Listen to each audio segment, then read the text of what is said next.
Good evening, students. Next point, adjustment of capitals according to the new profit sharing ratio.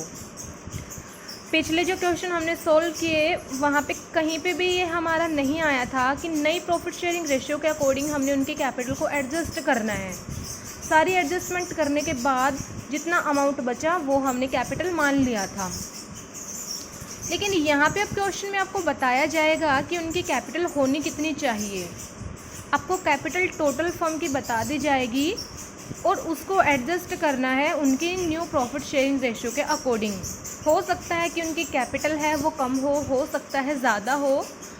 तो अगर जिस partner की capital ज़्यादा होगी, जो भी अमाउंट नई फर्म की टोटल कैपिटल है, अगर किसी पार्टनर का अमाउंट कम रह गया है तो वो अमाउंट उससे मंगवाया जाएगा, लेकिन अगर ऑलरेडी उस पार्टनर का अमाउंट ज़्यादा है जो उसकी कैपिटल होनी चाहिए उससे, तो उसको पेमेंट कर दी जाएगी। तो यहाँ पे देखिए क्वेश्चन में, the balance sheet of A B and C who were sharing profit in proportion to their capital stood as follow at 31st March 2014। Liability दी हुई है, एसेट्स दी हुई हैं, क्रेडिटर दी हुई है, लाइबिलिटी में इन्वेस्टमेंट फ्लक्चुएशन फंड दिया हुआ है, कैपिटल दी गई है तीनों पार्टनर्स की, एसेट्स में कैश एट बैंक है, डेटर्स हैं, डेटर्स के ऊपर प्रोविज़न भी बना रखे हैं, stock, investment, land and building. उसके बाद एडजस्टमेंट दी गई है, बी ने रिटायरमेंट ले ली और कुछ एडजस्टमेंट हुई उस टाइम। 6% की रेट से हमने अपने स्टॉक को डेप्रिशिएट करना है यानी कम करना है, हमें हो गया लॉस। उसके बाद जो प्रोविज़न है डाउटफुल डेट्स के ऊपर वो टोटल हमने 5% बनाने हैं। क्वेश्चन में भी गिवन है, ऑलरेडी प्रोविज़न बना रखे हैं बट टोटल यहाँ पे अमाउंट बताया गया है कि 5% बनाने हैं, तो कुछ और अमाउंट हमने अलग से निकालना पड़ेगा डाउटफुल डेट्स के लिए। Land and building be appreciated 20%, 20% की रेट से हमारे जो लैंड और बिल्डिंग है वो हमने बढ़ा देने हैं यानी प्रॉफिट हो जाएगा।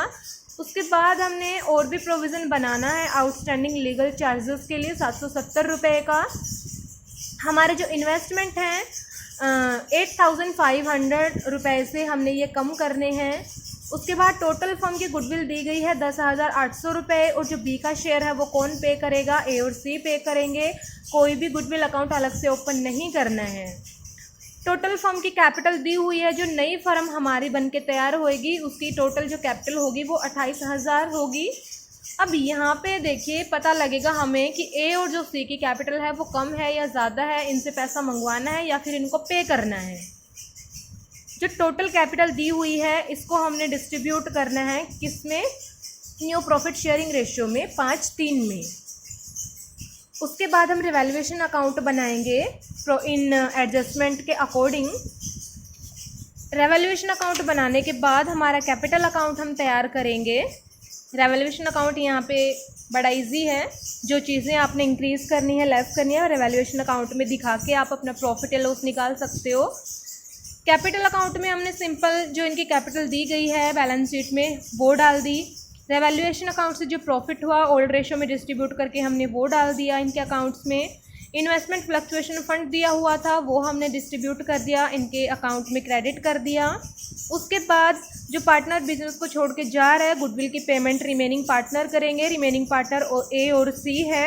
गुडविल की भी कैलकुलेशन बार बार समझाने की ज़रूरत नहीं है, देख लेना आप। पेमेंट कर दी जाएगी 1950 रुपये बी को कौन पे करेगा, ए, और 1650 बी को कौन पे करेगा, सी। ये इसको टोटल पैसा मिल जाएगा। यहाँ पे हमने डेबिट करना पड़ा ए के अकाउंट को 1950 से, क्योंकि इसके अकाउंट से ये पैसा निकला है बी को पे करने के लिए। वैसे ही जो सी है उसके अकाउंट से भी पैसा निकला है 1650 बी को पे करने के लिए। यहाँ पे देखिए अब इसका जो टोटल अमाउंट बना 19,800, इसको हमने लोन मान लिया, लोन अकाउंट में ट्रांसफ़र कर दिया 19,800। इन दोनों का बैलेंस यहाँ पे निकल आया। बट यहाँ पे अब आपने उस एडजस्टमेंट को ध्यान रखना है। आपको बोला गया है कि दोनों की कैपिटल 28,000 रुपये होनी चाहिए। आप इनको कैलकुलेट करके देखिए 19,650 और 9150। ये भी करने की आपको ज़रूरत नहीं है, आप ऑलरेडी देखोगे कि आपको टोटल अमाउंट दिया गया है 28,000 रुपये का। टोटल अमाउंट आपको 28,000 रुपये का दिया हुआ है। इनकी रेशियो कितनी है, 5 और 3। तो यहाँ पे देखिए जो ए है पार्टनर 28,000 में से उसको 5:3 की रेशियो के अकॉर्डिंग उसकी कैपिटल होनी चाहिए 17,500। बट इसका जो अमाउंट है वो कितना है 19,650। 19,650 इसका अमाउंट है, बट इसकी जो होनी चाहिए कैपिटल वो 17,500 होनी चाहिए। तो जो एक्सेस अमाउंट है वो इसको पे कर दिया जाएगा, क्योंकि अमाउंट सिर्फ इसका इतना होना चाहिए, ज़्यादा हो गया है तो ये 2150 रुपये इसको पे कर दिए जाएंगे। वैसे ही 28,000 की टोटल कैपिटल में से सी की कैपिटल होनी चाहिए 10,500, बट इसकी जो कैपिटल है वो कितनी है 9150। तो इसको जो 1,350 रुपये है इसको लेके आने पड़ेंगे, क्योंकि इसकी कैपिटल कम रह गई है। तो यहाँ पे देखिए, यहाँ से ये बैलेंस हमने उतारा 19,650 और 9150, इसकी कम रह गई है, इसको लेके आने पड़ेंगे। टोटल इसको कैपिटल कितनी करनी है 10,500। तो ये अमाउंट जो बचा इसके हमने क्रेडिट करना पड़ेगा। 9150 इसके ऑलरेडी पैसा है इसके पास में, 1,350 इसको और लेके आने पड़ेंगे, तब जाके इसका जो बैलेंस है कैपिटल का वो 10,500 होगा। ठीक वैसे ही जो ए पार्टनर है 19,650 उसके पास पैसा है, बट 2150 उसको पेमेंट कर दी जाएगी, तब जाके उसका जो बैलेंस हुआ वो 17,500 होगा। तो यहाँ पे देखिए दोनों का बैलेंस जो होना चाहिए 17,500 और 10,500, टोटल 28,000 जो है वो कैपिटल हो गई।